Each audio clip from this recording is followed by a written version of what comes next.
Pappus നല്ല കുട്ടിയല്ലേ? ആ എന്നാ തുണിയൊന്നെടുത്തേ. ഏത് തുണി? ദേ ആ മൂന്നാമത്തത് ഒന്ന് എടുക്കു കൂട്ടാ, കീറല് തയ്ക്കാനാ.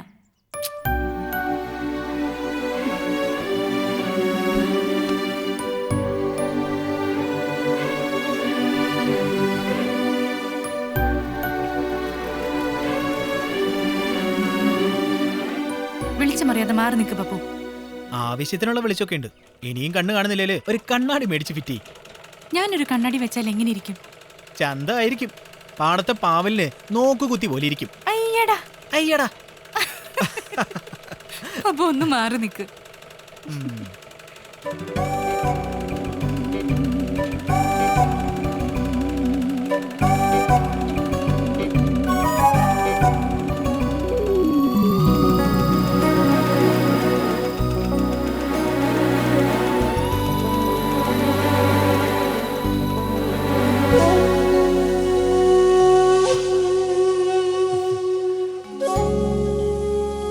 അല്ല, ഞാൻ ഈ മെഷീൻ ചവിട്ടുന്ന എങ്ങനെയാന്ന് കണ്ടു പഠിക്കുമായിരുന്നു. രതി ചേച്ചി എന്നെ കൂടി തയ്യൽ ഓടിപ്പിച്ചരാന്ന് പറഞ്ഞിട്ട് ഒരു മൈൻഡ് പോലും ചെയ്യുന്നില്ലല്ലോ. എന്തിന്? തയ്യല് പഠിച്ചിട്ട് ടൈലറിംഗ് ഷോപ്പ് തുടങ്ങാൻ പോവാണോ? ഓ, അങ്ങനെ ചിരിക്കൊന്നും വേണ്ട.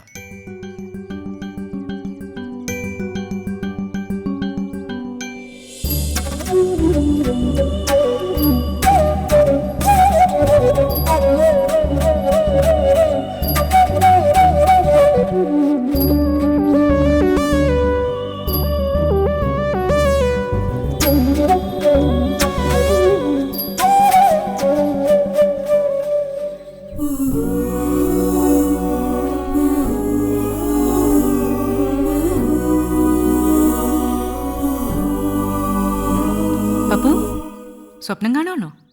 അല്ല, ചെറുപ്പത്തിലെ എന്റെ ആശ ആരാകാനായിരുന്നു എന്നറിയോ? ഒരു തയ്യൽക്കാരനാവാൻ. ചെറുപ്പത്തിലോ? ആ. അപ്പോ ഇപ്പൊ എന്താ ആശ? ഞാൻ പേടിച്ചുപോയി.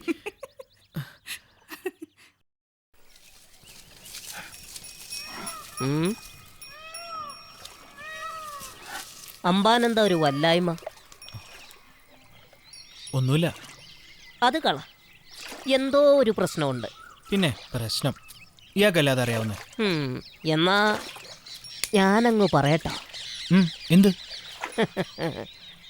അമ്പാന്റെ മനോവിചാരം ഞാൻ പറയട്ടാ. എങ്കി പറ.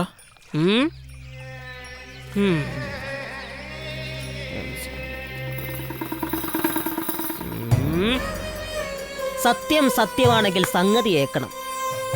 ഒരു പെണ്ണ് കാരണമുള്ള മനോവിചാരല്ലേ അമ്പാന്? നേരാണോ? നേരാണേ നേരാണെന്ന് പറഞ്ഞോണം, അല്ലേ ദോഷം വരുവേ. ഏതാ പെണ്ണ്? ഒരു പെണ്ണ്?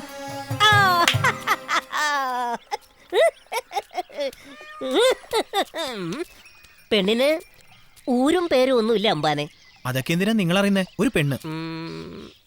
എന്നാലും ഒരു ലക്ഷണം പറയില്ല. ശരി, വേണ്ട. എന്നാൽ ഇനി അവൾ എവിടെ ഉള്ളതാണെന്ന് പറ. ഇവിടെ അടുത്ത് തന്നെ. കിളുന്നോ അതോ മൂത്തതോ? ഇച്ചിരി മൂത്തതാ. അപ്പൊ സംഗതി കുറെ കൂടി പ്രശ്നമാ. ഒട്ടും വഴങ്ങുന്നില്ലല്ലേ?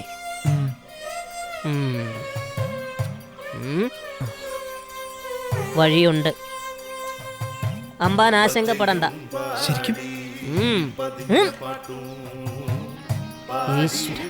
എന്തായാലും വഴിയുണ്ട്. എന്തു വഴി? അമ്പാൻ വാ. എന്തു വഴി? പറയാം, വാ. ദാ, ഇവൻ ഇതുപോലെ എന്തെല്ലാം പെണ്ണു പ്രശ്നങ്ങൾ ഇക്കണ്ട കാലത്തിനിടയിൽ കണ്ടിരിക്കുന്നു, കേട്ടിരിക്കുന്നു. എല്ലാത്തിനും പരിഹാരം ഉണ്ടാക്കിയിട്ടുമുണ്ട്. ഐശ്വര്യമായിട്ടൊരു 10 രൂപ ഇട്ട് പ്രാർത്ഥിച്ചോളൂ. പ്രാർത്ഥിച്ചോ. 2 രൂപയുള്ളൂ. ആ ഉള്ളത് ഇട്. വശീകരണ സ്വാഹ സ്വാഹ.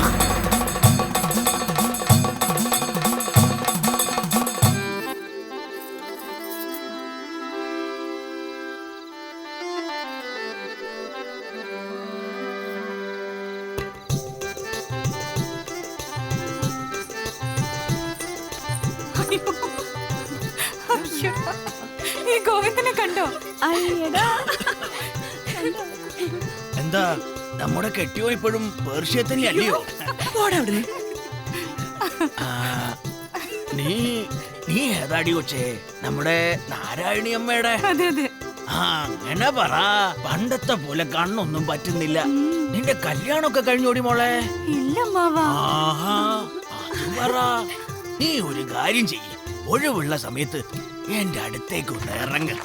പറ്റിയൊരു ചെറുക്കനെ ഞാൻ കണ്ടുപിടിച്ചു തരാം. അമ്മ അവനല്ലയോ പറയുന്നത്. ഈ മൂച്ചൊക്കെ സ്റ്റേജിൽ കണ്ടാ മതിയായിരുന്നു, അല്ലാതെ അവിടെ പോയി ബോധം കെട്ട് വീടരുത് കേട്ടോ. ആരാ ബോധം കിട്ടി വീഴുന്നെന്ന് നമുക്ക് കാണാം. രതി വാ, നമുക്ക് അവിടെ പോയി ഇരിക്കാം. വാ മോളെ. ആ പപ്പു, ഫ്ലാസ്ക് എടുക്കാൻ മറക്കല്ലേ. ആ. വാ.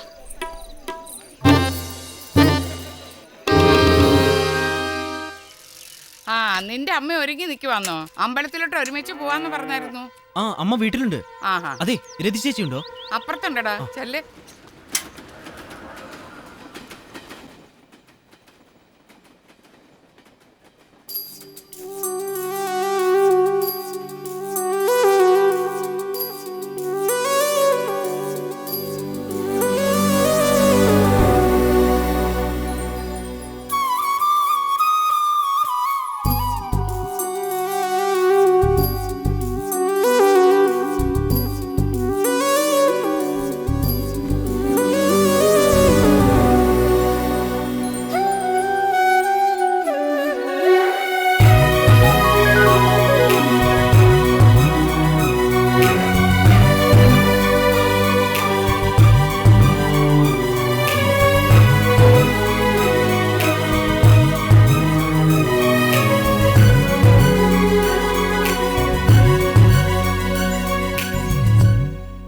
രതി ചേച്ചി, ഓ, പുസ്തകവും വീക്കിലും കൊണ്ടുവന്നിട്ടുണ്ട്.